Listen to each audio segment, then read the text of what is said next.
Yes no question বলতে according to the tense তোমাকে কি বলে তোমাকে ফাইন্ড আউট করতে হবে এটা কোন টেন্স অক্সিলারি ভার্ব দেখে। যেমন ডিড থাকলে আমরা বুঝে যাই যে এটা পাস্ট ইনডিফিনিট টেন্স, এবং পাস্ট ইনডিফিনিট থাকলে আমাদের পাস্ট পারফেক্টে পরিণত করতে হয়।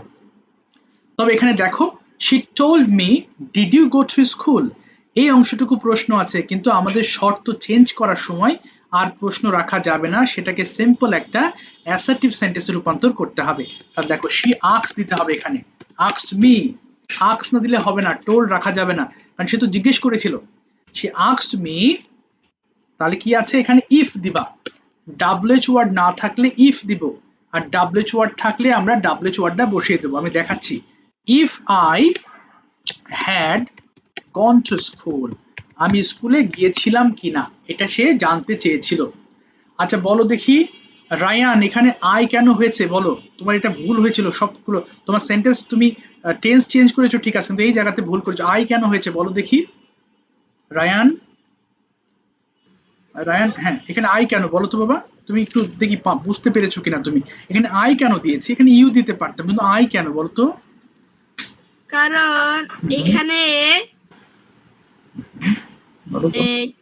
ডাব্লিউএস ইয়েস নো কোশ্চেন রয়েছে।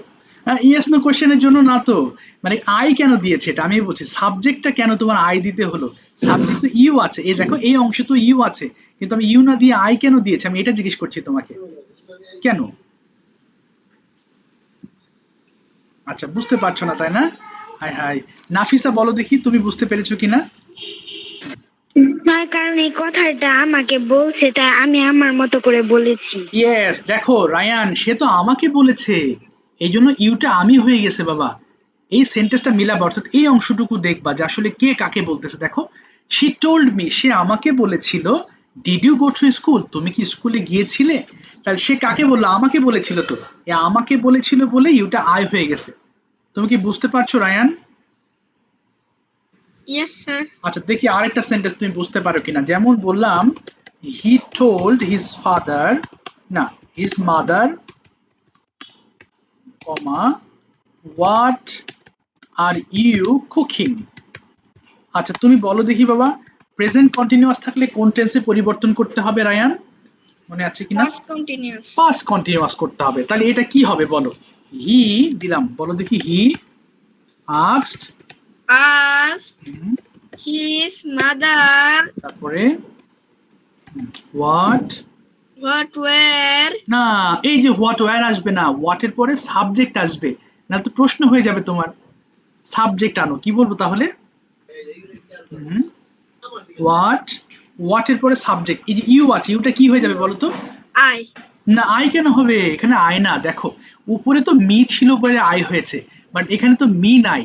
হি টোল্ড হিজ মাদার, সে তার মাকে জিজ্ঞেস করলো যে মা তুমি কি রান্না করছো, তাহলে এখানে ইউটা কে বলো তো। হ্যাঁ হ্যাঁ, ইউ। ইউটা কে, ইউটা, ইউটা তো আমি না তো, আমি না, এইটা হচ্ছে মা, এই যে মা, এই যে সে তার মাকে বলতেছে যে মা তুমি কি রান্না করছো, হোয়াট আর ইউ কুকিং, তাহলে ইউটা কে, এই যে মা, এইটা মা, তো সে মাকে বলছে না তুমি কি রান্না করছো। Yes sir. তাহলে এখানে কি করব, দেখো ইউটা হয়ে যাবে শি হয়ে যাবে, দেখো এই যে শি হয়ে গেল, কারণ আমাদের তো পরিবর্তন করতে হবে, এটা দেখে পরিবর্তন করতে হবে, তাহলে ইউটা শি হয়ে যাবে। শি কেন হয়েছে বলো তো, আমি কেবলই বললাম, দেখি তোর মাথায় আছে কিনা, দেখি সে কেন হয়েছে শি। কারণ বলো কারণ, মাকে বলা হয়েছে, কারণ মাকে বলা হয়েছে, এক্স্যাক্টলি। তাহলে হোয়াট শি, তারপরে কি হবে, ওয়াজ হ্যাঁ কুকিং, কুকিং, এই যে এটা বুঝে করতে হবে, এই অংশটুকু তোমাদের ভুল হবে, হ্যাঁ ভুল হবে হয়তোবা। আচ্ছা আমি জানি না তোমাদের ন্যারেশন পার্ট আছে কিনা, অনেক আগে, এক্স্যাক্টলি, তাহলে এটা প্রপোজড হয়ে যাবে তাই না, সে প্রপোজ করলো, তাহলে he proposed, proposed his friend, আচ্ছা বানান ঠিক করছি, হ্যাঁ his friends we should play football. এখানে আমি তো ল্যাপটপে লিখি, তো এই জন্য হাত মনে করো একটা থেকে আরেকটা পড়লেই তখন ওয়ার্ড চেঞ্জ হয়ে যায়, এই একটা রুল ছিল। আচ্ছা আরো রুল দেখেছিলাম, আরেকটা কি দেখেছিলাম জানো, আরেকটা বললাম তোমাদের লেটাস প্লে, এটা তো হয়েছেই, আরেকটা তো আমি তো ভুলে গেলাম, লেটাস পড়িয়েছি, ও আরেকটা পড়েছি অ্যাড্রেসিং, অ্যাড্রেসিং, তাহলে এটাও একটু পড়ি। ওইটা একটু দেখাই দিই। যেমন হি said to the man, brother help me. Help মানে তো রিকোয়েস্ট, এটা বুঝতে পারছো তাই না? তাহলে হি রিকোয়েস্ট, সরি অ্যাড্রেসিং হবে এটা, হ্যাঁ এটা খেয়াল করবা। অ্যাড্রেসিং, আল্লাহ রে, addressing the man as brother, কমা, একটা কমা দিবা। হি রিকোয়েস্টেড, দেখো হি রিকোয়েস্টেড টু হেল্প হিম। ব্যাস, তাহলে এটা ছিল আমাদের ইম্পারেটিভ সেন্টেন্স। এরপরে চলো অবজেক্টিভে। অবজেক্টিভ মানে দেখেছিলাম কোনো দোয়া সূচক বাক্য, দোয়া বা প্রার্থনা, তাই না? অবজেক্টিভ, তাহলে এই ক্ষেত্রে কি হতে পারে? যেমন father said to his daughter,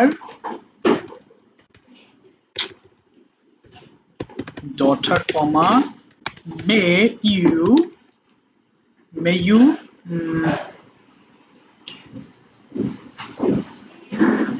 you go, আচ্ছা may you write nicely, আচ্ছা তুমি যেন ভালো মতো লেখো, এটা তোমার জন্য দোয়া করি। বাবা বললো তার মেয়েকে, তাহলে কি হবে? ফাদার, এখানে প্রেড দিতে পারো, উইশড দিতে পারো। ফাদার উইশড, এই দেখো ফাদার উইশড দিলাম, উইশড হয়ে গেল she, অথবা এখানে হিজ ডটার দিতে পারো, wished his daughter might write nicely. তাহলে এখানে চেঞ্জটা কি হচ্ছে দেখো বাবা, এখানে সাবজেক্টটা, এখানে যে অবজেক্ট ছিল এটা কিন্তু ভিতরে চলে গেছে। বলো বলো। এখানে মাইট আই রাইট নাইসলি হবে না বাবা মাইট, বুঝি নাই। মাইট আই, না এখানে না তো না, ইউ আছে। এখানে আই হবে না, ইউ তো তুমি না, ইউ তো তার মেয়ে বাবা। এই যে ইউ তো তার মেয়ে, তার মেয়েকে বলতেছে মে ইউ রাইট নাইসলি, তুমি ভালো মতো লেখো। এটা তুমি বা আমি না, এটা তার মেয়েকে বলা হচ্ছে। এই যে দেখো, so father wished his daughter might write nicely. বুঝতে পেরেছো? দেখো তো। জি স্যার। আচ্ছা ঠিক আছে, এটা ইউ মানে ভুল করো না, আমরা কি ভুল করবো না, এটা ইউ মানে আয় না, এটা তার মেয়েকে বলা হচ্ছে এটা।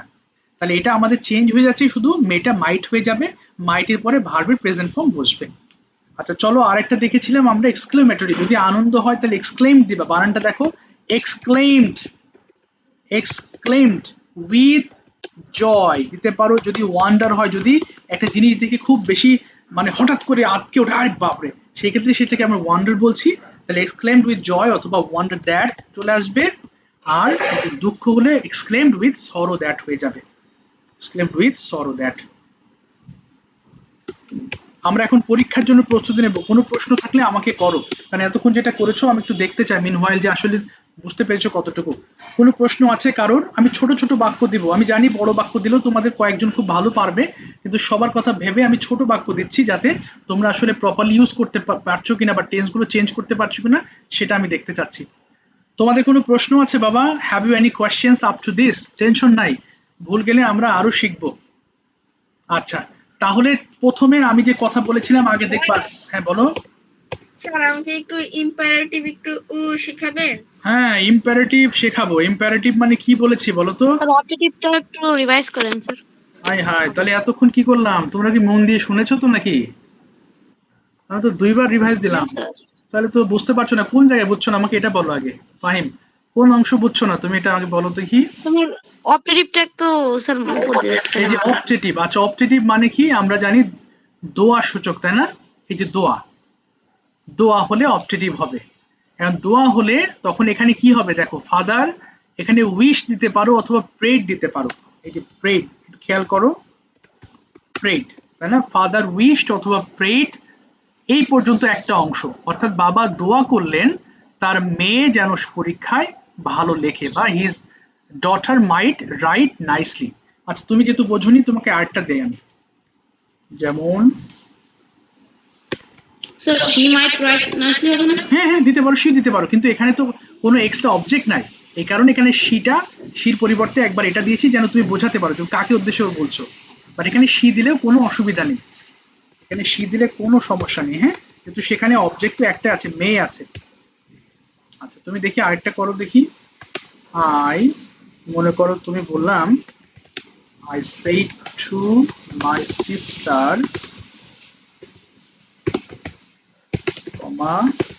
may Allah bless you। বলো এটা কি হবে বলো দেখি, ফাহিম বলো। I prayed okay, my sister. না এখানে আই প্রেড দ্যাট হবে, আই এম তো দ্যাট দিন হবে, দ্যাট হবে। I prayed that, I prayed that Allah may bless my sister. আল্লাহ মে হবে না, কি হবে?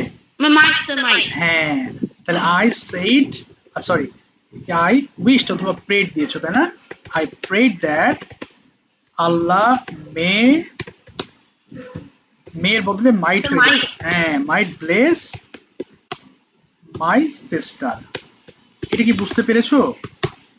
স্যার হ্যাঁ বলো বলো, কে বললে বলো। হ্যাঁ হ্যাঁ, মাই আল্লাহর পরে কি মাইট দিতে হবে? হ্যাঁ হ্যাঁ হ্যাঁ, আল্লাহর পরে, মেন সাবজেক্টের পরে তোমাকে মাইট দিতে হবে। এখানে রুল হচ্ছে আল্লাহর পরে মাইট দিতে হবে, এক্স্যাক্টলি। তারপরে মাইটের পরে আবার ভার্বের প্রেজেন্ট ফর্ম দিতে হবে। এখানে ব্লেসড হবে না, শুধু ব্লেস হবে। বুঝতে পেরেছো? জি স্যার। আচ্ছা আরেকটা যেন কে বললে বুঝতে পারোনি, আমি মনে করতে পারছি না, কি যেন বললে বাবা, কে বলেছিলে একটু বলো তো। ও হ্যাঁ, কোনটা বললে তুমি? Sir addressing. হ্যাঁ, ও অ্যাড্রেসিংটা, আচ্ছা অ্যাড্রেসিং। আচ্ছা এটা তুমি দেখো, আমি আরেকটা এক্সাম্পল লিখছি। যেমন হি said to the girl, আচ্ছা মানে কি, সে মেয়েটাকে বললো সিস্টার, বোন, অর্থাৎ মেয়েটাকে সে মানে কি বলে ডাকলো বলো দেখি, সিস্টার বলে ডাকলো তাই না? কি বলো রায়ান, সিস্টার বলেছে না? Yes sir. আচ্ছা সিস্টার, এরপর কি বলো দেখো, give me a glass of water, তাহলে এখানে বলো দেখি কি হবে, তাহলে অ্যাড্রেসিং করলো দেখো, তাহলে এখানে কি দিবা প্রথমে, হ্যাঁ তারপরে অ্যাড্রেসিং কাকে, অ্যাড্রেসিং দ্য গার্ল, এই যে দেখো অ্যাড্রেসিং দ্য মেয়েটিকে, তারপরে অ্যাজ সিস্টার নাকি, এই যে ইয়েস স্যার। এইটুকু মনে রাখতে হবে, addressing the girl as sister, অর্থাৎ মানে কি বলে মেয়েটিকে বোন হিসেবে ডেকে তারপর কি হবে, শি মানে সরি হি, বলো হ্যাঁ হি, এই যে দেখো হি রিকোয়েস্ট করলো give me a glass of water, তাহলে হি রিকোয়েস্টেড, বলো glass of water. To give a glass of water, দেখো আমি আরেকবার বলছি খেয়াল করো, অর্থাৎ he said to the girl, সে মেয়েটিকে বলল বোন আমাকে এক গ্লাস পানি দাও, তাহলে আমরা রিকোয়েস্ট করি বোন হিসেবে একজনকে। আচ্ছা তাহলে addressing the girl as sister, অর্থাৎ এখানে মেয়েটিকে বোন হিসেবে সম্বোধন করে সে রিকোয়েস্ট করলো two give a glass of water, তাকে এক গ্লাস পানি দেওয়ার জন্য। তার মানে এখানে দেখো এই যে টু আছে, টু এর পরে কিন্তু বাকি অংশ বসে দিয়েছো, to give a glass of water, তাই না? এখানে কিন্তু আর কোনো এক্সট্রা করনি তুমি, he requested to give a glass of water, oh give him, sorry give, এখানে হিম হবে একটা, give him a glass of water. আচ্ছা এটা কি বুঝতে পেরেছো? Yes sir. আচ্ছা বুঝতে পেরেছো না পারোনি? Yes sir. সিরাজু মনে কি বুঝতে পারোনি এটা? এটা কঠিন লাগছে এই অংশটুকু? সিরাজু মনে বুঝতে পেরেছো? তুমি ওপেন করেছো মাইক্রোফোন? Yes, sir. আচ্ছা বুঝেছো তাই না? আচ্ছা ঠিক আছে অফ করে ফেলো মাইক্রোফোন। আচ্ছা দেখো এখানে কি বোন হিসেবে তাকে ডেকে সে রিকোয়েস্ট করলো তাকে এক গ্লাস পানি দেওয়ার জন্য। বলো বলো। To give, oh sorry give her হবে, হ্যাঁ হ্যাঁ এক্স্যাক্টলি। না বাবা টু গিভ হার হবে কেন, টু তাকে রিকোয়েস্ট করলো বাবা তাকে পানি দেওয়ার জন্য, টু গিভ হিম, কারণ কি সেই ছেলেটা তো মেয়েটাকে রিকোয়েস্ট করেছে, হি requested to give him a glass of water. দেখেছো সে খাবে, ছেলেটা খাবে, হ্যাঁ এই যে দেখো বুঝতে পেরেছো সোমাইয়া? এই হিটা কিন্তু মি হবে, এই জন্য এখানে হিম হয়ে যাচ্ছে। স্যার ঠিক আছে ওকে আচ্ছা যাই হোক আমরা অনেকটুকু করলাম আর কি তো চলো আমরা কয়েকটা সেন্টেন্স একটু পাঁচটা থেকে চেঞ্জ করি হ্যাঁ তোমরা খাতা কলম বের করো আমি অল্প কয়েকটা সেন্টেন্স দিব হ্যাঁ চলো যেমন আলী সেইস ভালো করে দেখে পরীক্ষা দিবা আলী সেইস দিলাম ভিডিওটা আমি একটু পরে দেবো তোমরা ভিডিওটা অবশ্যই দেখো বাবা হ্যাঁ না হলে মনে রাখতে পারবা না I did not play yesterday number 1 number 2 হচ্ছে he said to me why I am waiting why are you waiting here I'm waiting.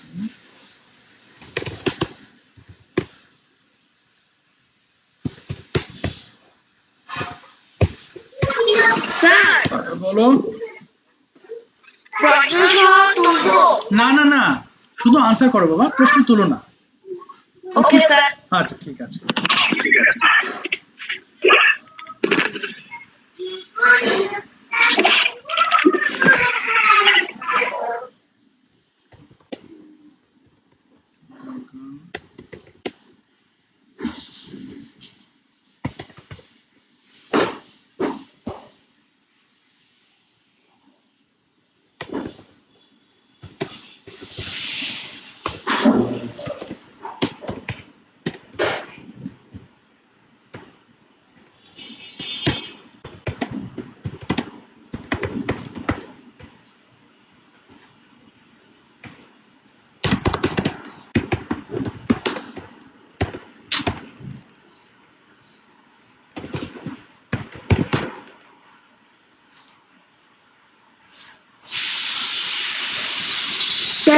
নাম্বারে কেটে ইউ আগে ফাই ফাই আছে বাবা ফাই মানে ছি ফাই মানে ছি এবার লায়ার আচ্ছা প্রশ্ন তুলবা না কেউ হ্যাঁ হচ্ছে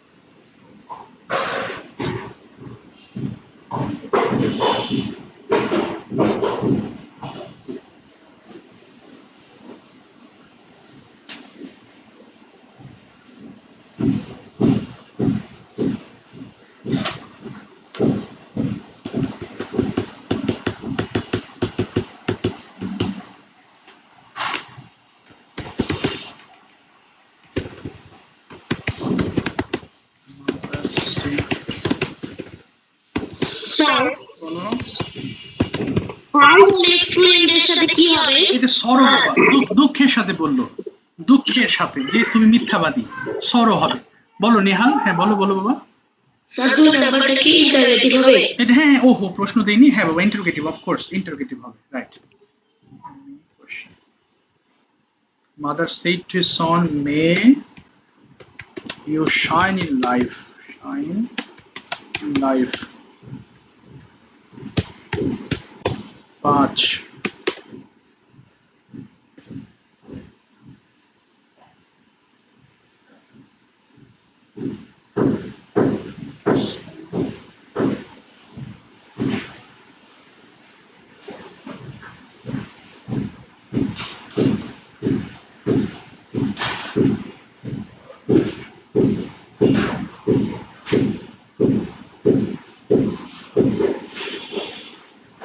স্যার বলো the girl said to his brother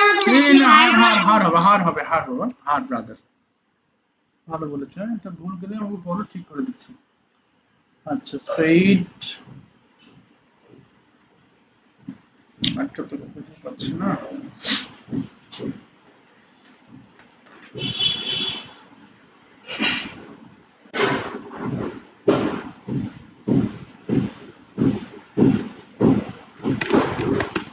Father said to his children, don't make a noise চলো এই 5টাই করো, হ্যাঁ টাইম শর্ট আছে, একটু পরে আবার কাজে বেরোতে হবে। ওকে এই পর্যন্ত করো, ডোন্ট লেখা নয়। হ্যাঁ শেষ? বাবা, জি স্যার। আচ্ছা ঠিক আছে, একটু ওয়েট করো। আচ্ছা 5 মিনিট ওয়েট করো, হ্যাঁ ভেরি গুড। আচ্ছা 5 মিনিটে শেষ করবা, হ্যাঁ 5 মিনিটস প্লিজ। বলো কি করেছো? হ্যাঁ Ali says ওকে বলো। he ই বলো ই not play did not। yesterday. আচ্ছা একটু দেখো দেখি সবাই, এখানে দেখো সেইস আছে তাই না? সেইস হলে আমরা মাওয়া বলো কি করেছো দেখি, মাওয়া সেইস দেখি ও কি করেছে মাওয়া। আলি সেইস দ্যাট বলো দেখি। নিহাল বলো। আচ্ছা আবার মাওয়া বলো, মাওয়া বলো, হ্যাঁ ওপেন করো মাওয়া, হ্যাঁ বলো। আলি Ali says that he হ্যাঁ বলো, তারপরে বলো বাবা। হাই হাই এটা তোমার হয়নি। আচ্ছা নিহাল বলো কি করেছো। নিহাল তো সহজ দিয়েছিলাম। Nihal Ali says that he did not play yesterday. Yes. সবাই একটু খেয়াল করো দেখি বাবা, এখানে কোনো পরিবর্তন হবে না, এক কথায় নো চেঞ্জ, কারণ এখানে সেইস আছে। শুরুতে বলেছিলাম সেইস থাকলে শুধু এই সাবজেক্টটুকু পরিবর্তন হবে, আর কিচ্ছু না। হি says that he did not play yesterday, bus. Yesterday থাকলে তো previous day হবে না না? এখানে আর কিচ্ছু পরিবর্তন করার দরকার নেই, কোনো টেন্স পরিবর্তন হবে না, যে এখানে আর কোনো চেঞ্জ হবে না, বুঝতে পেরেছো? মানে সেন্টেন্সে যেমন Yesterday লিখতে হবে স্যার, আমি তো previous day লিখছি। প্রিভিয়াস ডে এখানে হবে না, প্রিভিয়াস ডে হবে যদি আমার টেন্স চেঞ্জ হতো, তাহলে প্রিভিয়াস ডে হতো, বুঝতে পেরেছো? আচ্ছা এখানে এখানে কোনো চেঞ্জ হবে না, এক কথায় শুধু সাবজেক্টটুকু চেঞ্জ হবে। আচ্ছা এই 2 নম্বরটা হচ্ছে হি সেইড টু মি, বলো ফাহিম বলো কি করেছো number 2। So number 2, he asked me that why I was waiting for him. Yes why I was waiting for him. এটা বোঝনি এমন কেউ আছো? He asked me why I was waiting for him. এখানে আই কেন হয়েছে? কারণ সে আমাকে বলেছে, হ্যাঁ যে তুমি কেন, হ্যাঁ বলো বলো স্যার 2 নম্বরটা আরেকবার বুঝিয়ে দিবেন। হ্যাঁ হ্যাঁ এটা প্রশ্নবোধক, প্রশ্নের সময় ডাব্লিউএইচ টা আগে চলে আসে, হ্যাঁ এই যে দেখো ডাব্লিউএইচ দিয়েছি, এবং এর মধ্যে যে টেন্সটা থাকবে সেটা পাস্ট হয়ে গেছে, যেমন এটা প্রেজেন্ট কন্টিনিউয়াস টেন্স, আমাদের পাস্ট কন্টিনিউয়াস হয়ে গেছে। যেমন ওয়াই আই ওয়াজ ওয়েটিং, দেখো ভালো করে, ওয়েটিং ফর হিম এটা কোন টেন্স? দেখো why are you waiting for me, এটা প্রেজেন্ট কন্টিনিউয়াস আছে তাই না, এটা পাস্ট কন্টিনিউয়াস হয়ে যাবে, so why I was waiting for him হয়ে যাবে।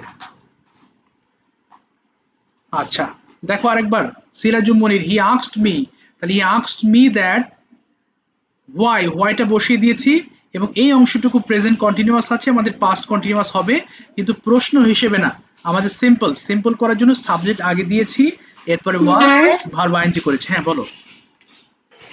এখানে দ্যাট হলো কেন? ও দ্যাট হবে না তো, সরি দ্যাট হবে না। হি asked me why I was waiting for হিম, কেন আমি তার জন্য অপেক্ষা করছিলাম। আচ্ছা নাম্বার 3 বলো। ইফ দিয়েছি। ইফ হবে না তো বাবা, এখানে তো হোয়াই আছে, ডাব্লিউএইচ থাকলে ইফ দেওয়া যাবে না, ইয়েস নো কোয়েশ্চেন থাকলে ইফ দিতে হবে, আর ডাব্লিউএইচ দিলে সরাসরি ডাব্লিউএইচ ওয়ার্ড বসে যাবে, বুঝতে পেরেছো? Okay sir. আর এখানে টেন্সটা প্রেজেন্ট কন্টিনিউয়াস আছে বলে এটা পাস্ট কন্টিনিউয়াস হয়ে গেছে। আর এখানে যেহেতু আই হয়েছে কেন? যেহেতু ইউ, এই যে আমাকে বলা হয়েছে এজন্য আই দিয়েছে এখানে। আর হিম কেন? ফর মি, এই যে হি, সে আমাকে বলছে তুমি আমার জন্য অপেক্ষা করছো কেন, এটা হচ্ছে ইউটা আমাকে বলতেছে, আর মিটা হচ্ছে হি, তার উদ্দেশ্যে বলতেছে তুমি আমার জন্য অপেক্ষা করছো কেন, এই জন্য এখানে এই পরিবর্তনটা হয়ে গেছে। আচ্ছা এবার বলো হচ্ছে নাফিসা, বলো দেখি নাম্বার 3 দ্য গার্ল। নাম্বার 3 টা ভালো করে বুঝতেছি না। বুঝতেছো না? আচ্ছা দাঁড়াও আমি তোমাকে বলছি। সাবিহা বলো দেখি এটা কি হবে, সাবিহা করেছো কিনা? দ্য গার্ল, মাইক্রোফোন ওপেন করে ফেলো সাবিহা বাবা। আচ্ছা সুমাইয়া বলো 3 নম্বর, Sumaiya. The girl explained with sorrow to her brother that he was a liar. ওকে তাহলে দ্য এক্সক্লেইমড। আচ্ছা এখানে আর ওই যে মনে হয় বলেছিলাম আমি exclaimed with sorrow that to দেওয়ার দরকার নেই, সরো দ্যাট দেওয়ার পরে তারপর তুমি এই অংশটুকু দিবা, এখানকার সাবজেক্টে হিজ ব্রাদার হয়ে হার ব্রাদার হয়ে যাবে। তুমি আরেকবার বলো দেখি এটা Sumaiya. The girl The girl escaped with sorrow that her brother was a liar. Her brother was a liar, এটা হবে ওয়াজ আ লায়ার। এটা কারণ কি এখানে সাবজেক্টে এটা আর এক্সট্রা এই এক্সক্লেমেটরি সেন্টেন্সে আর অবজেক্ট রাখার জায়গা নেই। The girl exclaimed with sorrow that her brother was a liar. আচ্ছা দেখো এবার একজন নাফিসা বুঝতে পারোনি, দেখো এটা কি বলছে, সে তার ভাইয়ের উদ্দেশ্যে বলছে যে তুমি একটা মিথ্যাবাদী। সো এটা হচ্ছে ফাই, এটা দেখে বুঝতে পারছো এটা এক্সক্লেমেটরি সেন্টেন্স, এবং এক্সক্লেমেটরি সেন্টেন্সকে আমরা এক্সপ্লেন দিয়ে এই যে এরকম এইভাবে আমরা এক্সপ্লেন করব, যেমন the girl exclaimed with sorrow that, খুব দুঃখের সাথে সে বলল যে তার ভাই একটা মিথ্যাবাদী ছিল। দেখো তো বুঝতে পেরেছো এবার? আচ্ছা that her brother was a liar, তাহলে এখানে ইউ মানে কি তার ভাই, এই যে তার ভাই একটা মিথ্যাবাদী ছিল। আচ্ছা নাম্বার 4 একটু বলো হচ্ছে আমাকে আরাফাত বলো number 4। Mother Mother wished that her son might shine in life. Yes, mother wished that her son might shine in life. Shine in life. ঠিক আছে, ভেরি গুড। তাহলে এখানে মে ইউটা কি হয়ে যাচ্ছে, এখানেও কিন্তু অবজেক্ট কোনো আসবে না, অবজেক্ট দেওয়ার দরকার নেই, সরাসরি এই যে হার সান চলে আসবে এখানে, হার সানের পরে মাইট হবে, এরপরে ভার্ব ওয়ান। আচ্ছা তোমরা অনেকে হয়তো বুঝতে পারোনি বা অনেকের মাথায় পরিপূর্ণভাবে ঢোকে নাই, যেহেতু ন্যারেশন একটা ডিফিকাল্ট পার্ট আমি বলেছিলাম, আসলে এটা চলে আসে ট্রান্সফরমেশন সেন্টেন্সের মধ্যে, এই পার্টটুকু না পড়লে আমাদের শেখাটা একটু অসম্পূর্ণ থেকে যায়। তোমরা কাজ করবা, তোমরা হচ্ছে বাসায় যারা কম বুঝতে পেরেছো তারা ভিডিওটা পুরোটা দেখবা আমার শীটের সাথে মিলিয়ে মিলিয়ে, অর্থাৎ যেভাবে ক্লাস করছো তুমি শীটটা ওপেন করে, অর্থাৎ শীট না ওপেন করা দরকার, তুমি ভিডিওটা একটু ভালো করে আবার দেখবা সবগুলো আবার, কারণ এখানে অনেক প্রশ্ন করেছো তোমরা, আমি আনসার করেছি বা অনেক জটিলতাগুলো বারবার রিভাইজ করেছি। হ্যাঁ বলো। আমি উইস্টের জায়গায় প্রেড দিই। কোনো সমস্যা নেই, একই কথা, হ্যাঁ কোনো সমস্যা নেই বাবা, প্রেড অথবা উইস্ট আর দ্য সেম, কোনো সমস্যা নেই। আচ্ছা এরপর দেখি আমাকে একটু সিরাজুল মনির বলো দেখি লাস্টেরটা কি করতে পেরেছো কিনা। Father said his children, sir বলো। 10 নাম্বারটা আমি করতে পারিনি, টাইম আপ, টাইমস আউট। ও করতে পারোনি, আচ্ছা দাঁড়াও একটা সেকেন্ড দেখছি। নিহাল বলো দেখি করতে পেরেছো কিনা, নিহাল কি করেছো? Father From the tree forbade his children to don't make a noise. Oh very good, noise. এটা আরেক ভাবে তোমরা করতে পারো, আমি দুটোই বলছি দেখো, এটা ঠিক আছে পারফেক্ট। আরেকটা যদি তুমি টোল্ড দিয়ে করো, হ্যাঁ এটা অ্যাফার্মেটিভ ফর্মে করো, দেখো ফাদার টোল্ড হিজ চিলড্রেন এই যে দেখো এখানে শুধু নট চলে আসবে, not to make a noise, এই কোথায় গেল double, not to make a noise, দেখো সেখানে শুধু নট টু চলে আসবে, বাট ফরবেড যেহেতু দিয়েছো এখানে আর নট আসবে না, বাবা তাদেরকে চিৎকার করতে নিষেধ করলেন, আর এখানে বাবা তাদেরকে নয়েজ না করার জন্য বললেন, না করার জন্য নট চলে এসেছে। আচ্ছা আমি বুঝতে পেরেছি তোমাদের অনেকের মধ্যে এটা বুঝতে পেরেছো, অনেকে 100% বুঝেছো, আবার অনেকে আছে 50, আবার কেউ 40 বা বিলো 30%ও আছো। হ্যাঁ পেরেশানি হয়েও না, কারণ এটা তোমাদের এখনই তো পরীক্ষা আসবে এমন না, বাট আমি শিখিয়ে রাখলাম, তোমরা একটা কাজ করবা, আমি রবিবার একটা পরীক্ষা নেবো ইনশাআল্লাহ। আমি 5 নাম্বারটা একটু লিখবো। ও লিখবো, আমি দিয়ে দেবো তো, এই শীটটাই তো দিয়ে দিচ্ছি তোমাদের, একটু পরে শীটটাই দিয়ে দেবো। আচ্ছা তারপর চাইলে তুমি লিখতে পারো, অসুবিধা নেই। কি বলেছি দেখো, তাহলে তোমরা এইটা ভালো করে দেখবা, ভিডিওটা দেখো, কালকে আজকে সময় না পেলে কালকে দেখো, পরশু একটা পরীক্ষা দাও, কেমন করতে পারো দেখো। এই বিশেষ করে বলবো ভিডিওটা ভালো করে একটু দেখো, হ্যাঁ দেখলে এই জিনিসের বেশ কিছু জটিলতা আছে, জটিলতা থেকে মানে একটু ছাড় পেতে হলে একটু স্টাডি করতে হবে, একটু কষ্ট করতে হবে, এবং এটা বড়দের একটা লেসন। যাক তোমাদের অনেকে ভালো বুঝতে পেরেছো, এই জন্য যারা বুঝতে পেরেছো থ্যাংক ইউ, যারা বুঝতে পারোনি তোমরা কষ্ট করেছো, আর একটু স্টাডি করবা এটা দেখে দেখে, তাহলে ইনশাআল্লাহ সহজ হবে। নেক্সট ক্লাস বলো। স্যার আমি তো 5 নাম্বার এ লিখেছি father told his children not to noise. Not to make গেল কোথায় বাবা, মেক না হলে হবে না তো, মেক দিয়ে নাও, শুধু নয়েজ হবে না, নয়েজ না তৈরি করতে বা নয়েজ না করতে মেক দিতে হবে, এটা প্রশ্নে তো আছে এটা, হ্যাঁ এটা বাদ দেওয়া যাবে না। আচ্ছা ঠিক আছে বাবারা, আজকের মতো বিদায় নিব ইনশাল্লাহ। অনেক কষ্ট করেছো তোমরা, তারপরে ইনশাল্লাহ আবার নেক্সট ক্লাসে দেখা হবে, আল্লাহ যদি সুস্থ রাখেন বাঁচিয়ে রাখেন। আর তোমরা অবশ্যই এটা হোমওয়ার্কটা ভালো করে কি বলে ভিডিওটা ভালো করে দেখবা, আমি দিয়ে দিচ্ছি। আর তোমরা পরীক্ষা দিবা, রবিবারই পরীক্ষা দিবা, ওকে? কতটুকু বুঝতে পেরেছো সেটা দেখবা ইনশাল্লাহ।